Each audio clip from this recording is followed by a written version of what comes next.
Hello and welcome to the Private Investigator podcast with no name, no intro music, nothing fancy, just information for you. This is episode number 11. We're going to be talking about 7 hot tips to make you a great private investigator. Hi, my name is Larry Kaye. I'm the creator of the Investigator's Ultimate Guide series, which is premium private investigator training from someone who's been there and done that. You can learn much more about that and a bunch of other resources over at ShadowAnyone.com. Over at ShadowAnyone, I've got about 390 training videos and articles and blog posts, all keyword searchable. Anything you're interested in particular, you type it in there, be it skip tracing or tracking down phone numbers or whatever it might be, and there's going to be something there for you, maybe a lot of things there for you. Also, I had a business guru explained that I am not supposed to say just Larry Kaye, private investigator and author, but because 2 of the 4 books that I've written have reached bestseller status on Amazon in their category, consistently 2 of them are usually in the top 10 bestsellers list, and both of them share their fair amount of time in the number 1 spot. So I'm supposed to say Larry Kaye, private investigator and best-selling author. So there's a little fix for me and what I'm supposed to be saying. Think about that for you and your business. Is there something about what you do that you should be adding or enhancing? And this is going to get into what I talk about here in one of the 7 hot tips. If this is your first time listening or you don't know anything about me, I started out at 0. Just like everybody else did for the most part, right? Pretty much everybody starts out with 0. My first job when I got out of the military was a part-time security guard. I put on that polyester shirt and a cheap tin badge and went around tugging on doorknobs to make sure that they were locked. I went from there to state licensed private investigator, owning and running my own agency for 9 years. That's how you pay the mortgage, the cars, the groceries, the whole 9 yards. I've been there and done that. You can do it too. And whether you're struggling now with your private investigator business or you're trying to get into this security and investigation industry, getting your license even, or working for a detective agency, whatever the case may be, these 7 hot tips will be valuable for you. In no particular order, let's take a look. Tip number 1, be yourself. I think the temptation when starting out in this business, and probably a lot of things in life, is to try to look like or sound like something that you're not. And I'm a firm believer that that's a mistake. I personally see it all the time with online videos. I made this mistake myself when I first started putting training videos online. Is I went with a very relaxed look. I tried to have the t-shirt and just very relaxed look. And that's not me so much. Certainly not me when I'm being the professional that I am. I like a button-down shirt. I like to wear a sports jacket. I was trying to convey the idea, well, I'm just like you. I'm just like everybody else. I'm just a guy, but I do this thing really, really well, and I can teach you how to do it too. And just trying to be that guy was not right. I don't know why I was like that, but everybody does it. So tip number 1, be yourself. Don't put on airs. And it's not that that was fake or a lie or anything like that. It was just trying to be what I thought I was supposed to be instead of being me. If you're getting into this industry, you may think you know what a private investigator is, quote unquote, supposed to look like. You may think you know how your letters are supposed to sound to clients or how you're supposed to do pretext or what surveillance looks like. Look, yeah, learn the fundamentals, learn how to do the job, but make it yours. Be yourself. Hot tip number 2 for being a great private investigator is just relax. This rolls a little bit into what I just talked about. Specifically, when you first start out, you're going to have this imposter syndrome. Everybody does it in a lot of jobs they have. If there's any job of consequence or a job with any kind of authority or merit, you certainly run into this. Talk to any police officer, be it a veteran or a new guy. The first time they're out on their own, after being hired on, they've gone through the academy, they've done their time with their field training officer. The first time they're in that cruiser by themselves, they will all tell you a very, I don't want to say scary, but weird, awkward time. When people call the police, and they'll tell you, they've told me, when someone calls the police and you realize, oh my, I'm the police. And it almost is the first time it strikes some of them is when they're in that cruiser alone for the first time. But, relax. There's this imposter syndrome. That person is a police officer, and they are one way or another going to be able to help the caller. When you get your license, or when you're working in this industry, and I don't mean unlicensed, but if you're working in an aspect of it that doesn't require a license, you're either an in-house investigator or maybe you're directly hired by a law firm, you are a professional investigator. You may call yourself or not call yourself a private investigator. You may be in compliance or some other type of word or title for what we do, but you're not an imposter. You are a professional investigator, and that's what a lot of people in the industry are going to with the word, the abbreviation private investigator, PI rather. Used to always mean private investigator, but it's moving widely towards professional investigator, and you are a professional investigator. If you're doing it for money, you're a professional. That's all there is to it. If you're not yet doing it for money, maybe it's the type of thing where you've got a day job working security and you find yourself being able to uncover and put together bits and pieces that are helpful and beneficial for the company. I know that's a large part of how I started when I worked loss prevention. We would have the fraudulent refunds and the organized retail crime, and I was able to put together some of these people and discover criminal histories and addresses and fake IDs that they were using investigative processes that I teach and that all professional investigators use. Even if that's what you're doing, and I don't even want to say just that, if that's what you're doing, still, you're an investigator. Be professional about it. Even if you don't call yourself an investigator at that point, even if your company doesn't look upon you as their investigator, behave professionally. You are not an imposter. You're doing the real thing for real. The number 3 hot tip for being a great private investigator is practice. Now, this is a weird thing to say because what we do happens in the real world. It has real consequences. We're talking about real people. But what I mean is use the skills you learn. People have this tendency to treat what they hear online, training videos, my blog articles, maybe even podcasts. We treat this as entertainment rather than education. It scratches that education list itch, right? And I see this all the time. Somebody will post a list of search websites or how places you can go to turn around a phone number or people checking type sites for address histories and that type of thing.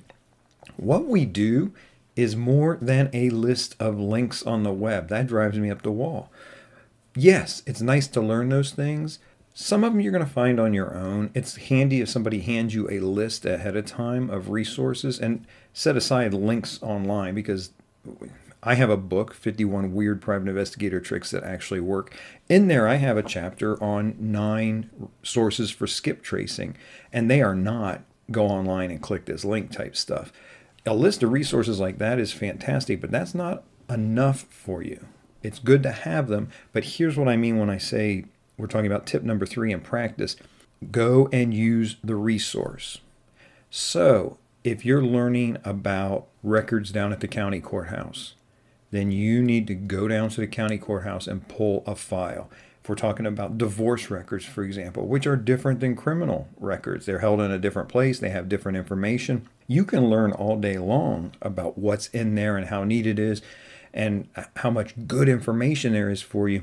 But practice. Go down and pull a file or 2 or 3.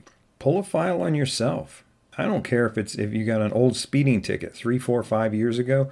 Go down to the courthouse and pull a copy of your old speeding ticket.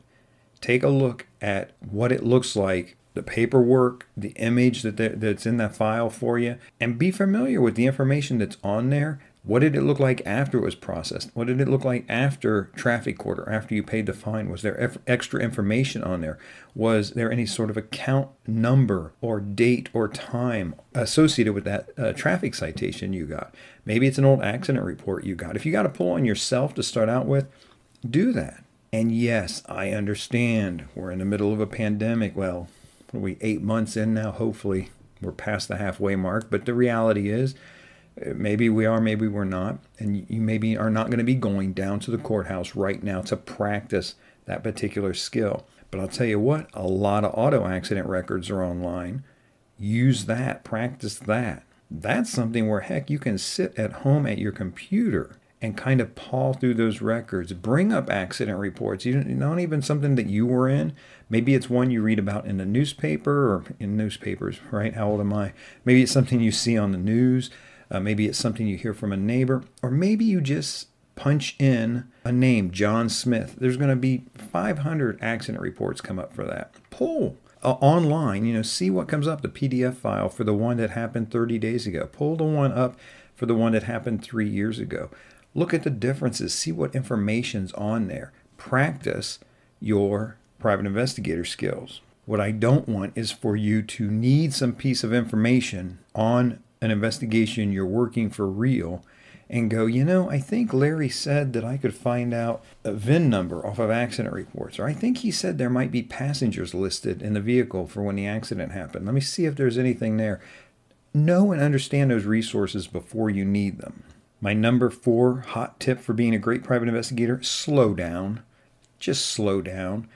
Look, when something comes across your desk, when you get hired for a case or there's something you're investigating, there's this initial, oh my gosh, and you start typing and checking sites and doing different things. And oh, for goodness sake, do not punch their name into Google and see what comes up. Yeah, there's going to be a time and place for that. But initially, for crying out loud, you're just going to find yourself being buried in extraneous information and down a rabbit hole, off in 1,000 different directions. Slow down. You should have more or less a procedure that you use for different types of investigations you have, be it a skip trace, a background check, whatever. Background check is a perfect example to me.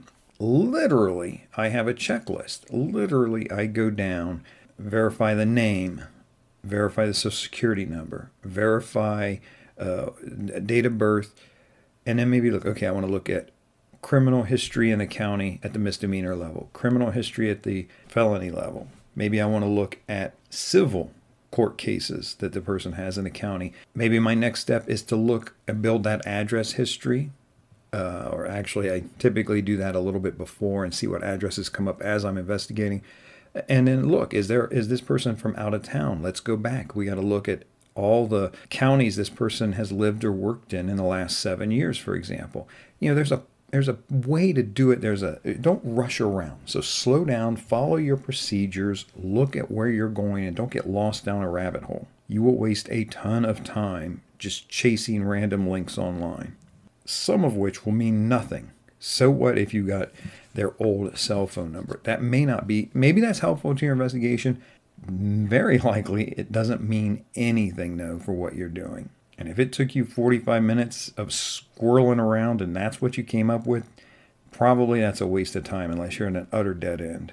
Unless you meant to go fetch that one more clue, that one more thread to pull on. So slow down. Number 5, hot tip for being a great private investigator, read everything you can about private investigations. Specifically, I'm talking books here. Yes, going online, watching the free training videos, listening to the podcast are great. Step back for a moment from paid training. I'm not worried about that right now.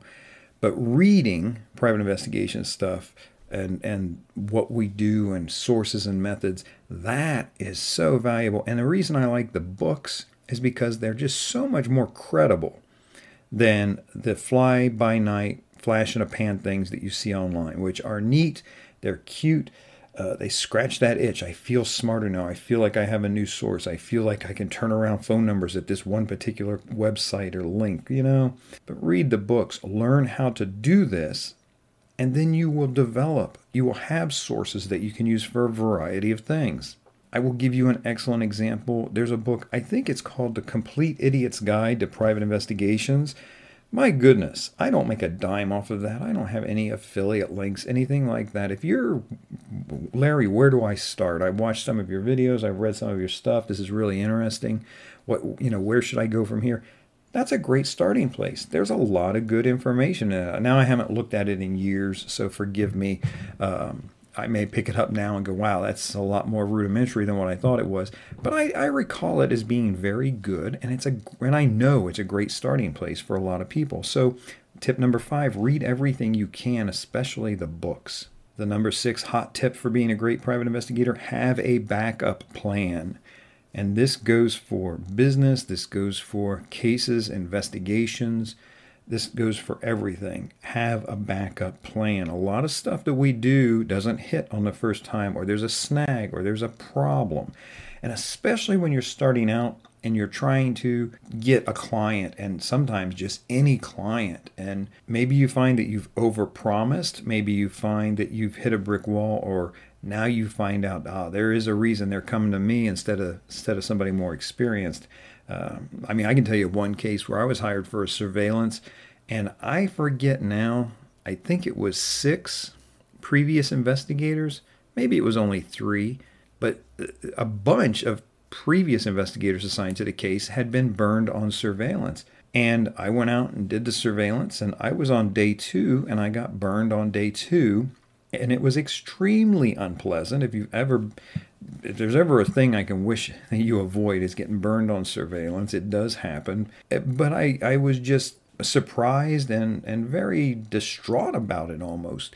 And I had to call the client and tell them, I got burned. And that's when they told me, well, yeah, he also saw the previous 3 guys, or the previous 6 guys, whatever it was. I was like, you've got to be kidding. You didn't tell me you've had other investigators out there and that they got burned. The guy had a real heads up that he was being investigated. It's a miracle I made it 2 days.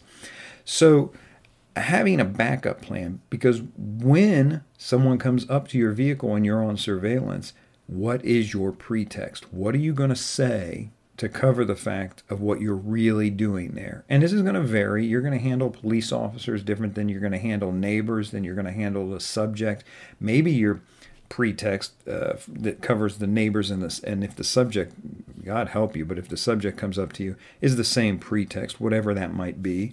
But have that plan. Be ready for it. Make sure you know the words, you know the phrases you're going to use, whatever props you need to be visible for that person. If you say that you're out there as a train spotter in some rural place because that's the only place you can sit to get an eyeball on the end of the driveway where this guy lives, so you set up near some train tracks where you can get a line of sight view down to his driveway. And I don't mean down his driveway, but down the road to watch his mailbox and that when he comes out. If you say you're spotting trains, but you don't have a clipboard with notes about that, if you don't have a book about trains or whatever else you need in the vehicle, or the front seat right there with you to make it look legit, that is not the time to be figuring out your pretext. So you have to have that backup plan ahead of time. The same with skip tracing, for example, in your clients. What's your plan if you can't find this person? Did you just spend a bunch of time and money trying to find somebody and come up blank? If you did, you have to have that backup plan. And for us in the investigative world, a lot of times that revolves around having a no-hit fee. In other words, here's the amount of money that I charge, even if I can't find the person that I'm looking for you. My number 7 hot tip for how to be a great private investigator: don't just buy PI. Don't just try to buy your way into the private investigation industry. There is no school that's going to make you a private investigator. There's no private investigator union that you can join for $90 a year or whatever that makes you a private investigator. You can't buy your way into this industry. You have to learn the skills that make you a good investigator. Learn the sources. You have to work through them and do them. You say, oh, well, I know this stuff, Larry, this particular source or that, and you click on to the next thing. Do you know it? Because my next question to you would be, have you mastered it? Have you mastered that source, that skill, that ability? If you say you have mastered it, what's the evidence you have to show that you've mastered that skill, that you actually know that thing that you were very glib about learning? Goal setting is one of those classic things that's not directly related to private investigators.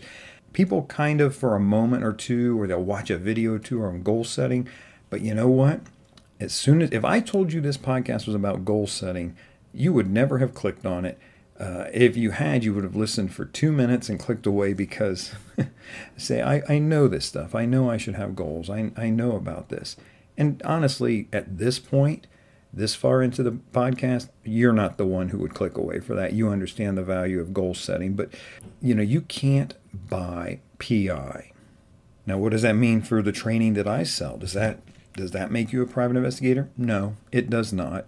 Will it help you? Does it give you the skills you need? My process serving course, man, that's designed to teach you everything from A to Z so that you can go serve process. You can start your own company with that, or you can go work for somebody who serves process if they're hiring people, whatever it might be.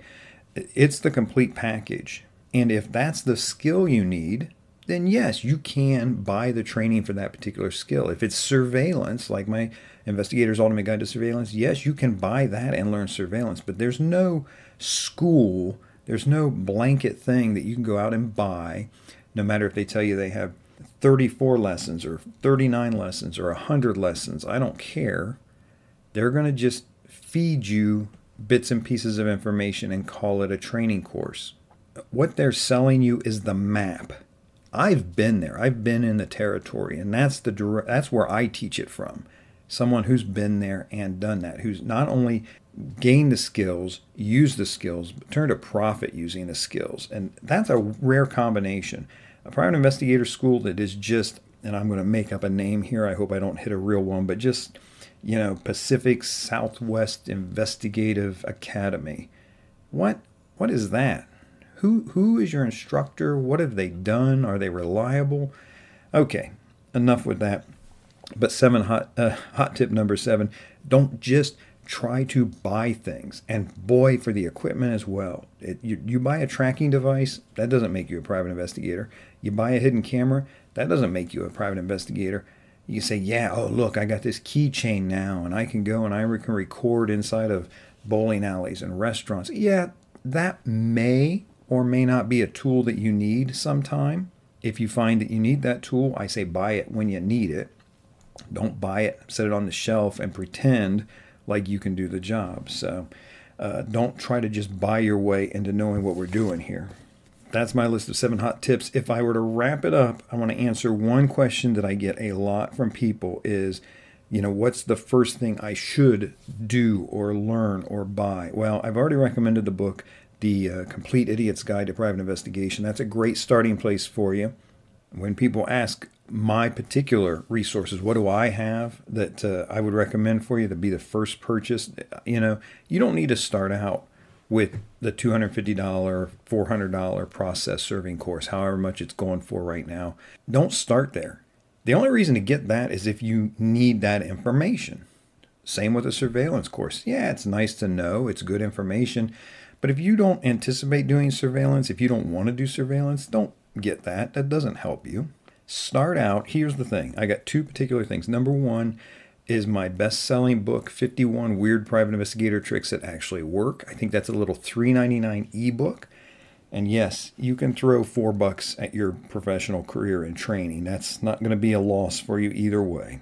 But that book really has sources and methods and techniques and things that you can and will use. That's a great starting place for you. The next thing I would say would be my Public Records mini course. I think that's just $37 right now.